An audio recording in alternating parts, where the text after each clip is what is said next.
Fala pessoal, seja bem-vindo ao canal Guiteles de volta aqui para mais um dia de análise do mercado cripto. Hoje a gente vai falar de Bitcoin, a gente vai falar de Ethereum e eu vou trazer para vocês um indicador que pode nos mostrar qual que é o preço mínimo de todos os pullbacks que a gente pode ter a partir de um movimento de alta que a gente iniciou em janeiro, beleza? Então fica comigo nesse vídeo que eu vou te mostrar um indicador de análise on-chain.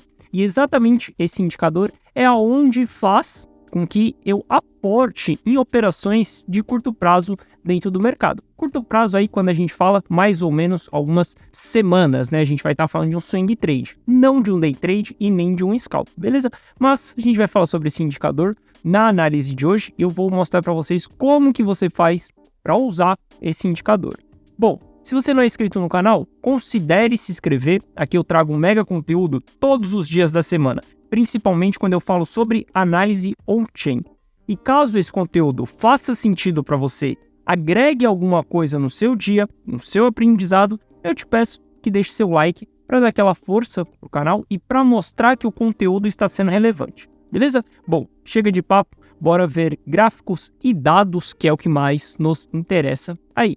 Primeiro ponto é a gente olhar para o Ethereum e ver que ele bateu um marco. Qual que é esse marco? A gente tem o Ethereum sendo 1% deflacionário ao longo desse ano. Algo que é muito raro de acontecer. A gente não conhece nenhum ativo no mercado financeiro que seja deflacionário.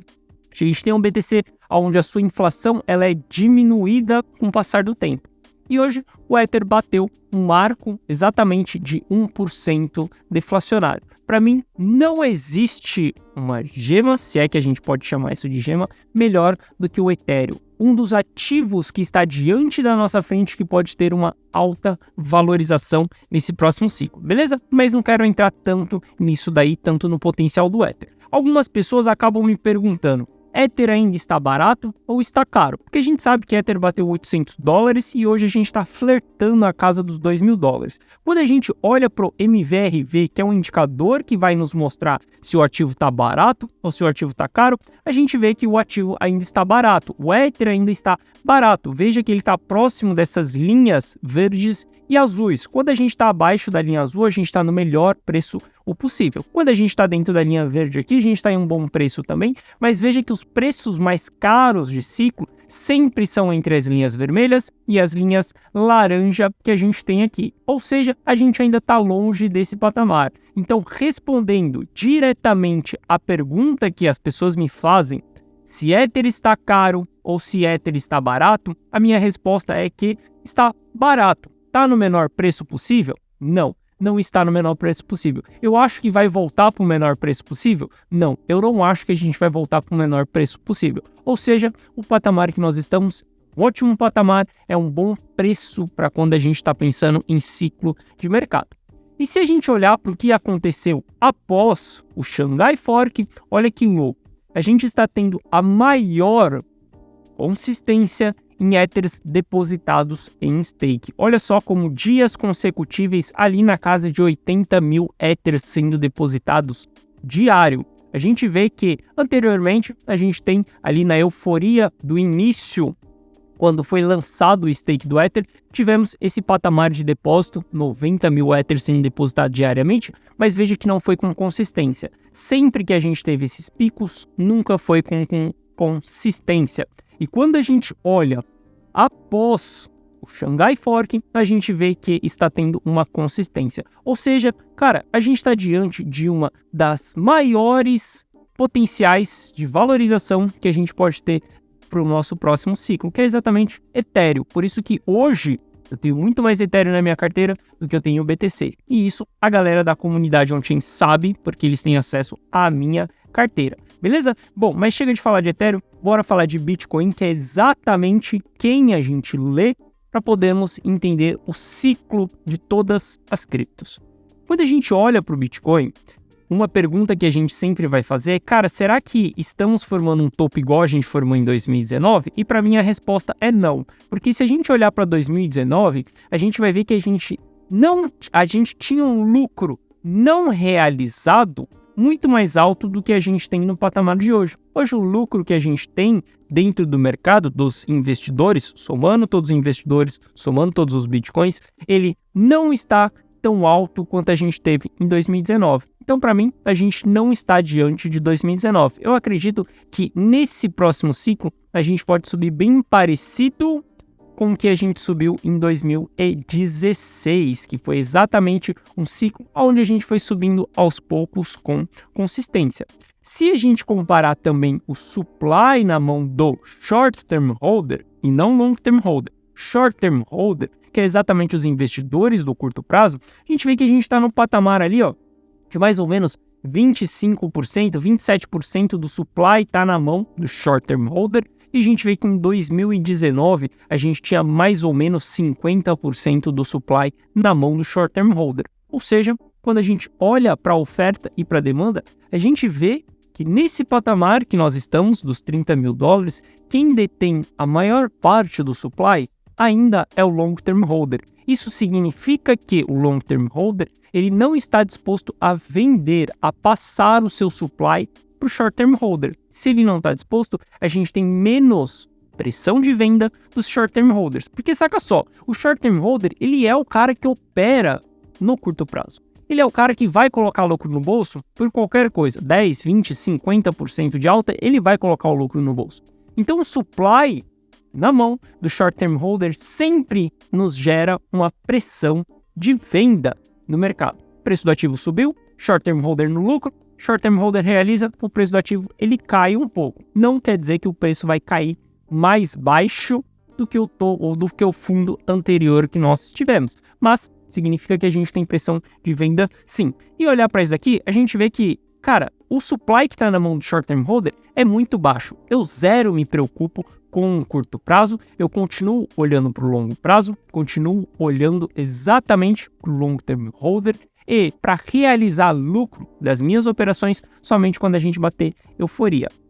Olha só, se a gente olhar para o curto prazo aqui, para a gente tentar entender o que está acontecendo no curto prazo, a gente sabe que o BTC está querendo puxar um pullback. Aí, eu falei na análise de ontem para vocês que a gente estava querendo formar um pivô de baixa, né? Não posso falar ainda que a gente formou um pivô de baixa, porque a gente só vai formar um pivô de baixa quando a gente perder esse fundo anterior aqui.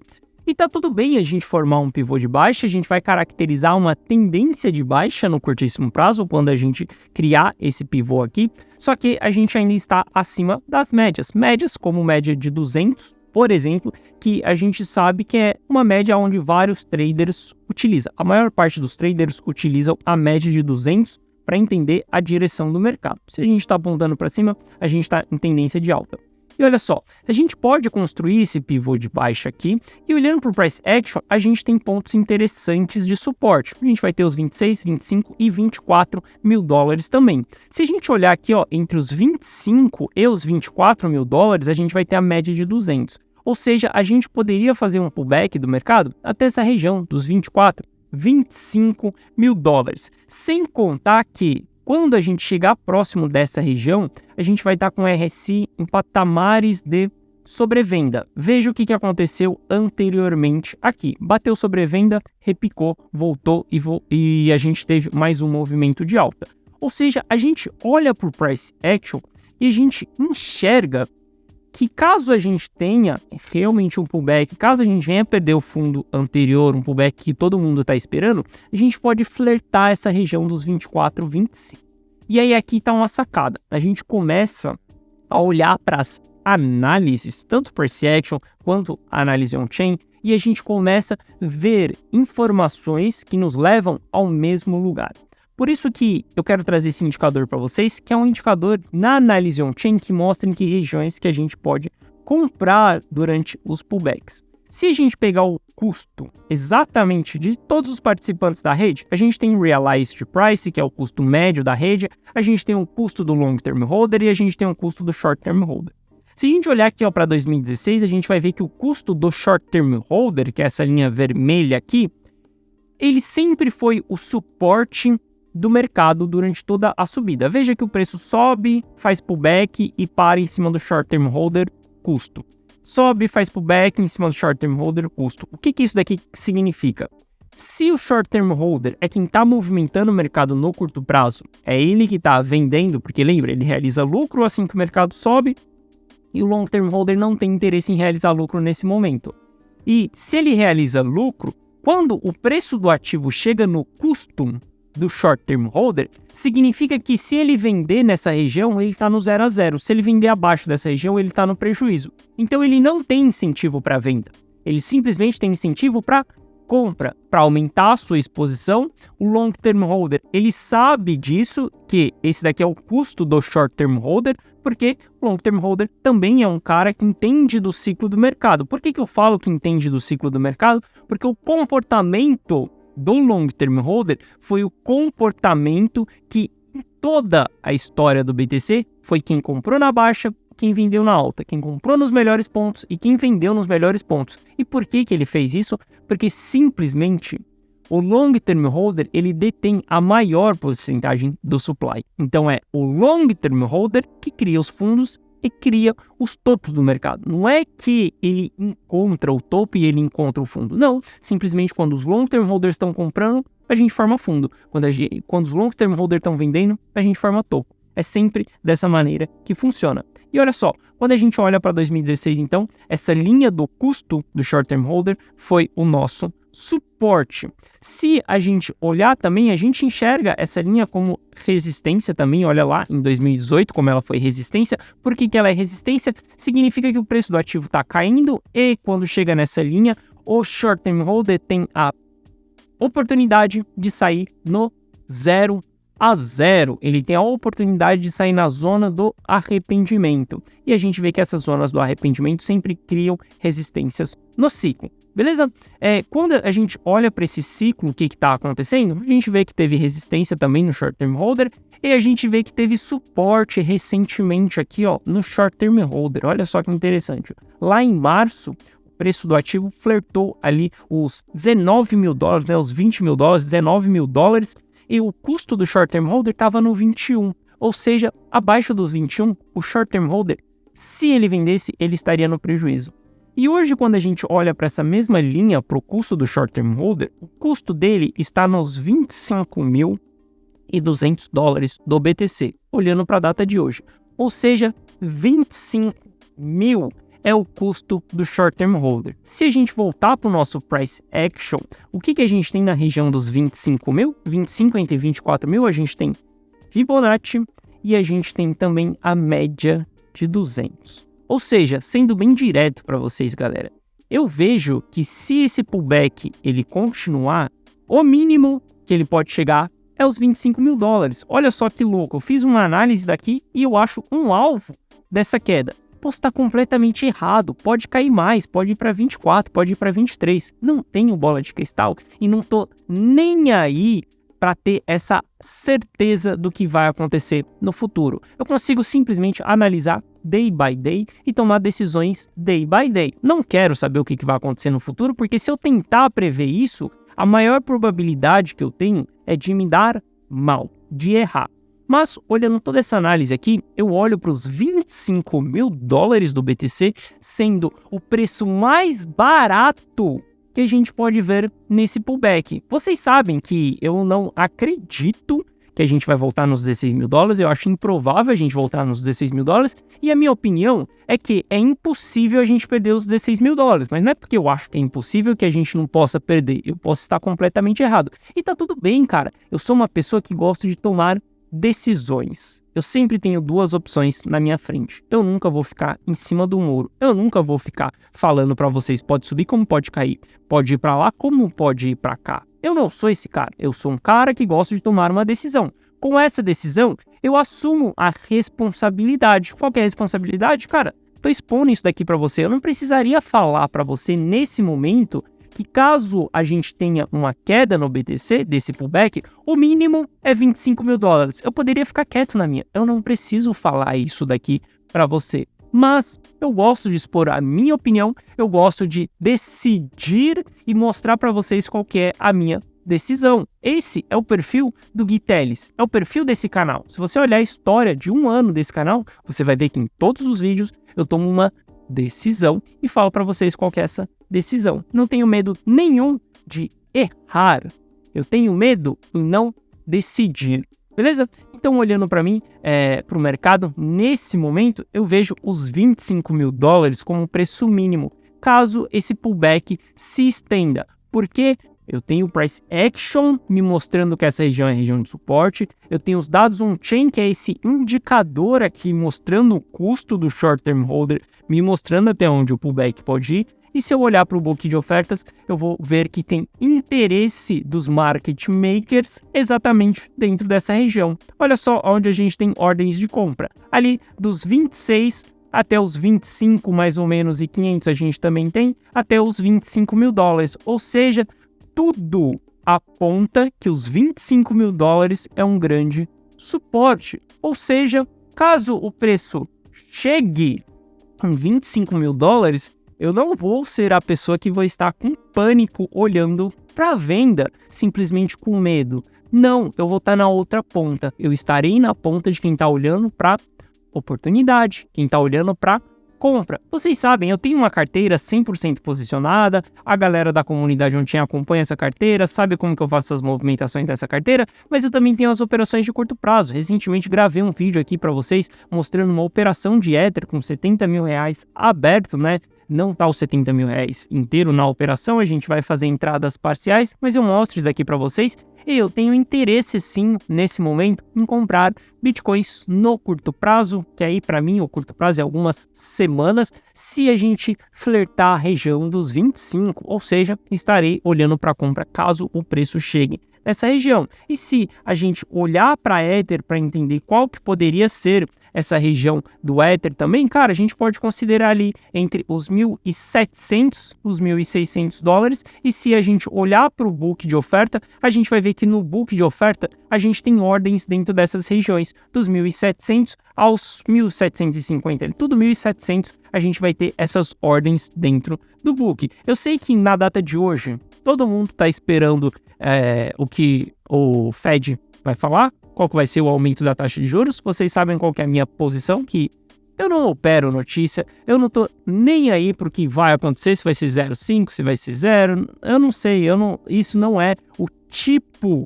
de setup que me pega, não opero em cima das notícias. O que eu quero ver é que se o preço cair, a gente bater nos $25 mil, eu tô comprando. Se a gente subir aqui, tá tudo bem. Já comprei Ether recentemente, sábado passado, abri essa operação, então tá tudo bem, cara. O que a gente tem que fazer sempre é ter uma mentalidade de entender quais são os cenários que a gente tem dentro da nossa frente e a gente saber se posicionar diante desses dois cenários.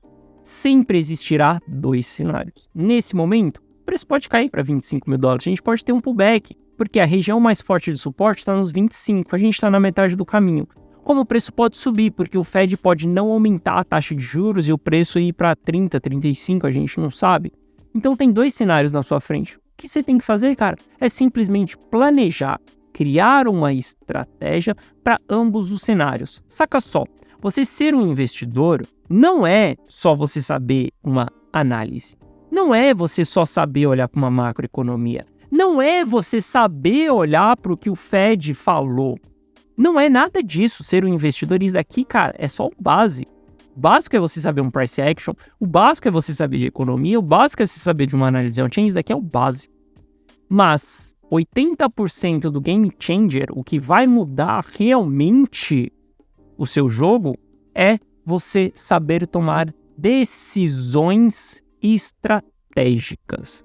Ponto final. Já falei com vocês que até mesmo o Michael Burry, Warren Burry é boa. Até mesmo Michael Burry foi um cara que fez uma excelente análise e ele acertou a crise de 2008. Só que ele errou no time, cara. Ele errou no time porque ele shortou o mercado 2 anos antes. E isso é um erro porque o investidor ele tem que acertar o time do mercado. Se você errar o time, você fica para trás em uma movimentação, tanto em uma venda quanto em uma compra. E esse timing você sempre vai acertar com estratégias. Mindset é uma das coisas mais importantes que a gente pode ter como investidores dentro do mercado. Beleza? Então, eu estou de olho aí para os 25 mil dólares. Caso a gente venha flertar nessa região, estarei comprando, estarei montando posições e tudo dentro desse canal é 100% aberto. Dentro da comunidade on-chain é 100% aberto. Não só